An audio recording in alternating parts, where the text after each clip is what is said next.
కానీ మీరు ఎక్కడో ఒక చోట మీకు గట్టిగా కాలింది అది. సార్ అది నాకు ఎయిదర్ బెస్ట్ ఫ్రెండ్ వైఫ్ తో పెట్టుకున్నప్పుడు ఎక్కువ కాలింది sir. Yes best friend wife తో తన పెట్టుకున్నప్పుడు బెస్ట్ ఫ్రెండ్. తన బెస్ట్ ఫ్రెండ్ ఓ ఎన్ని ఇయర్స్ నుంచి? నాకంటే ముందు నుంచి నాకు పరిచయం అయింది వాళ్ళిద్దరిని పరిచయం చేసుకున్నారు. నాకు అప్పటి నుంచి వాళ్ళు తెలుసు. అండ్ బావ వరుస అయ్యే ఆయన వాళ్ళ వైఫ్ తో పెట్టుకున్నాడు ఇతను. ఓకే, చెల్లి అని పిలుస్తా. అక్క తమ్ముళ్ళు అవుతారు వరుసకి.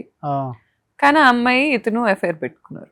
అరే అది కూడా నాకు అవ్వలా, అక్కడ డైజెస్ట్ అవ్వాలి. డైజెస్ట్ అవ్వలా సార్. ఇప్పుడు అతను సింగిల్ అమ్మాయిలతో తిరిగినా నాకు ఓకే కాదు సార్, నాకు ఓకే కాదు. కాకపోతే గొడవ పడేది ఓకే నేను అంటలేదు, కొంతవరకు ఓకే ఇంకా తెలిసింది అంటే ఇప్పుడు చాలా మంది అడ్జస్ట్ అవుదాం అనే స్థాయికి వచ్చేసారు కదా. ఎఫైర్స్ ఉంటున్నారు, విడివిడిగా ఉన్నా కూడా బిడ్డను పెంచుకుందాం, నువ్వు నాతో ఉండకు నేను నీతో ఉండకు, బిడ్డ వరకు మన ఇద్దరం కలిసి ఉందాం అనే మెచ్యూరిటీకి వచ్చేసింది సొసైటీ.